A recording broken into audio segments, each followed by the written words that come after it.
ഇപ്പോഴത്തെ രാഷ്ട്രീയ വിവാദങ്ങൾക്കിടെ തൃശൂർ പൂരം അലങ്കോലപ്പെടുത്തിയത് സംബന്ധിച്ച റിപ്പോർട്ട് ക്രമസമാധാന ചുമതലയുള്ള ADGP MR അജിത് കുമാർ DGPക്ക് സമർപ്പിച്ചു. പൂരം നടന്ന് 5 മാസങ്ങൾക്ക് ശേഷമാണ് ഈ നടപടി. അടുത്ത ദിവസങ്ങളിൽ തന്നെ DGP മുഖ്യമന്ത്രിക്ക് റിപ്പോർട്ട് കൈമാറും.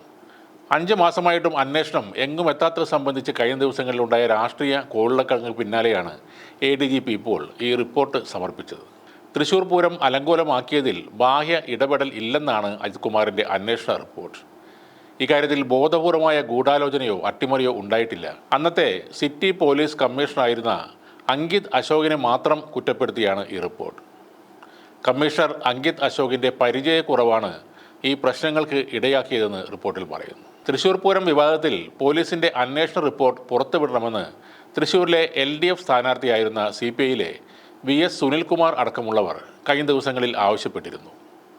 ലോക്സഭാ തെരഞ്ഞെടുപ്പിന് മുൻപാണ് പോലീസ് നടപടികളെ തുടർന്ന് തൃശൂർ പൂരം അലങ്കോലപ്പെട്ടതായി ആക്ഷേപം ഉയർന്നത്. RSS നേതാക്കളുമായുള്ള കൂടിക്കാഴ്ചയിലടക്കം ആരോപണ വിധേയനായ ADGP MR അജിത് കുമാറിനെ പൂരം കലക്കലിൽ പങ്കുണ്ടെന്ന തരത്തിലും ഗുരുതരമായ ആരോപണങ്ങൾ ഉയർന്നിരുന്നു. അജിത് കുമാർ തൃശ്ശൂരിൽ ഉള്ളപ്പോഴാണ് പൂരം അലങ്കോലപ്പെടുന്നത്. ഇത് സംബന്ധിച്ച് മുഖ്യമന്ത്രിക്ക് ലഭിച്ച 4 പരാതികളാണ് അന്വേഷണത്തിനായി കൈമാറിയത്.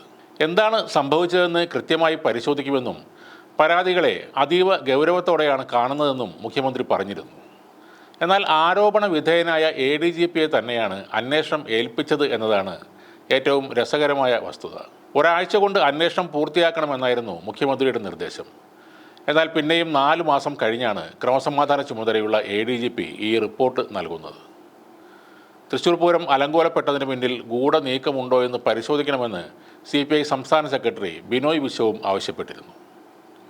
കഴിഞ്ഞ ദിവസം തൃശൂർ പൂരം അലങ്കോലപ്പെട്ടതുമായി ബന്ധപ്പെട്ട അന്വേഷണങ്ങളൊന്നും നടക്കുന്നില്ലെന്ന് വിവരാവകാശ നിയമപ്രകാരമുള്ള അന്വേഷണത്തിൽ മറുപടി ലഭിച്ചതും വലിയ വിവാദം സൃഷ്ടിച്ചിരുന്നു. പൂരം അലങ്കോലപ്പെട്ട സംഭവവുമായി ബന്ധപ്പെട്ട് ഏതെങ്കിലും അന്വേഷണം നടക്കുന്നുണ്ടോ, ആ അന്വേഷണ റിപ്പോർട്ട് എന്തായി എന്നിങ്ങനെ നേരിട്ടുള്ള ചോദ്യങ്ങളായിരുന്നു ആ അപേക്ഷയിൽ ഉണ്ടായിരുന്നത്.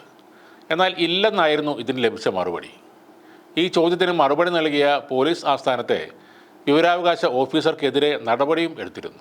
എല്ലാ ആരോപണങ്ങളിലും ADGP അജിത് കുമാറിൻ്റെ പേരുണ്ടെങ്കിലും എല്ലാം അന്വേഷിക്കുന്നതും മുഖ്യമന്ത്രിയുടെ വിശ്വസ്തനായ അദ്ദേഹം തന്നെയാണ്. അതുകൊണ്ട് തന്നെ ഈ പൂരം കലങ്ങിയത് ഒരിക്കലും തെളിയാനും പോകുന്നില്ല. പൂരം മാത്രമല്ല, ആരോപണങ്ങളെല്ലാം എങ്ങും എത്താതെ തന്നെ അവസാനിക്കാനാണ് സാധ്യത. മുഖ്യമന്ത്രിക്കെതിരെ നിരന്തരം വാർത്തകൾ പടച്ചുവിടുന്ന ADGP അജിത് കുമാറിന് പണം നൽകിയെന്ന് അൻവർ MLA ആരോപിക്കുന്ന മറുനാടൻ ഷാജിന് നേരെയും മൃദുവായ പരാമർശങ്ങൾ മുഖ്യമന്ത്രി നടത്തിയതും അതിൻ്റെയൊക്കെ സൂചനകളാണ്. എല്ലാ ആരോപണങ്ങളും അങ്ങനെ കെട്ടടങ്ങുമ്പോൾ ബാക്കിയാവുന്നത് സൈബർ ലോകത്തെക്കുറിച്ച് ക്യാപ്സൂളുകളും കടന്നലുകളും മാത്രമാണ്.